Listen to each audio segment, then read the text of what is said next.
नमस्कार दोस्तों, आपके साथ हूँ रहमान सैफी और आप मेरे साथ देख रहे हैं साया न्यूज़। आज बात करूँगा मेरी विजुअल में, आप मेरे पीछे देख सकते हैं विजुअल चल रहे हैं और विजुअल में आपको बहुत सारी महिलाएं नज़र आ रही हैं।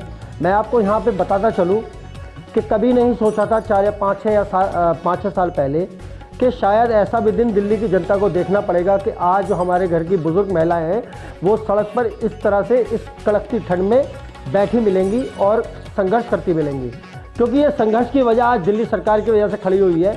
मैं आपको बता दूं, ये दिल्ली सरकार वही दिल्ली सरकार है जिसको आपने अपना अमूल्य वोट देकर आज दिल्ली के सिंहासन में बिठाया। माननीय हमारे मुख्यमंत्री अरविंद केजरीवाल जी लगभग 849 शराब के ठेकों का लाइसेंस पास करने के बाद जब वो शराब की ठेकों की दुकानें हमारे मोहल्लों तक पहुंची तो हमें पता चला कि हमने किसको अपना अमूल्य वोट देकर आज दिल्ली के सिंहासन पर बिठा दिया है। तो उसकी सज़ा शायद आज हम भुगत रहे हैं। हमारे घर की महिलाएं, आप देख सकते हैं, बुजुर्ग महिलाएं हैं सारी, और ये सड़क पर बैठी हैं एक शराब के ठेके को ना खुलने को लेकर, क्योंकि वो शराब का ठेला मोहल्ले में खुल रहा है। और आपको ये बताता चलूँ, जब हमने इनसे बात की तो इन्होंने ये बात बताई हमें कि उस शराब के ठेके से क्या नुकसान होगा और किस तरह का होगा। देखिए, आज जब ये शराब के ठेके हमारे घरों से बहुत दूरी पर थे अब तक, तो कुछ लोग जो भी पीते होंगे वो चोरी छुपे लेके आते थे और पीते थे।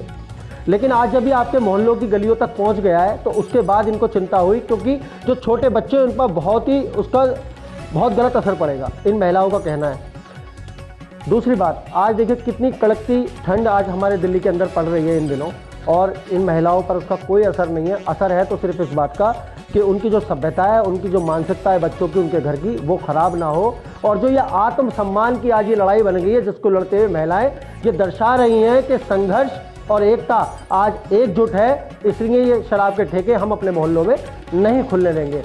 और आपको आगे ये भी बताएंगे हम अगली खबर के अंदर कि किस तरह से इन महिलाओं की जो आप बीती है वो क्या है और इन्होंने किस तरह से उसको बयान किया।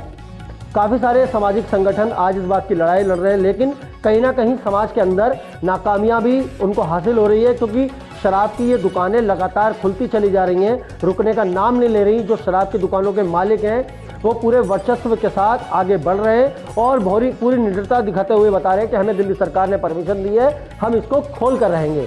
तो कहीं ना कहीं ये दिल्ली सरकार का दोहरा चरित्र आज हमारे सामने आ रहा है दिल्ली की जनता के, जिसको देखकर, जिसको जानकर आज कहीं ना कहीं एक बहुत बड़ा आघात दिल को हो रहा है कि आखिर ऐसा क्यों हो रहा है। हमने अपना मूल्य वोट देकर, दिल्ली की जनता ने अपना मूल्य वोट देकर दिल्ली के सिंहासन में अरविंद केजरीवाल जो मुख्यमंत्री हमारे हैं उनको बिठाया, और आज वो इसका किस तरह से दिल्ली की जनता को सिला दे रहे हैं। अरविंद केजरीवाल जब दिल्ली में सत्ता पाने के लिए आए थे, फाइट कर रहे थे इलेक्शन में, तो उन्होंने कहा मैं दिल्ली की जनता से कि मैं नेता नहीं हूँ, मैं उनका बेटा हूँ। आज उसी बेटे ने, मैं अब उसको नालायक बेटा ही कहूँगा, क्योंकि दिल्ली की जनता की वो महिलाएं जो शराब के ठेके को बंद करवाने के लिए आज इस ठंड में, गर्मी, ठंड, बरसात, वो कुछ नहीं देख रही, एक छोटे से टेंट के नीचे वो बैठी हुई हैं। और आप विजुअल में देख रहे हैं उस पर क्या भी लिखा हुआ है, उस पर सिर्फ एक ही बात लिखी है, शराब की दुकान को बंद करो, क्योंकि मानसिकता जो है बच्चों की खराब होने के पूरे अंदेशा है। आप देख रहे हैं जब से लॉकडाउन हुआ है, जब से बच्चों की पढ़ाई पर कितना उसका गहरा प्रभाव पड़ा है, कि बच्चे पढ़ाई से बिल्कुल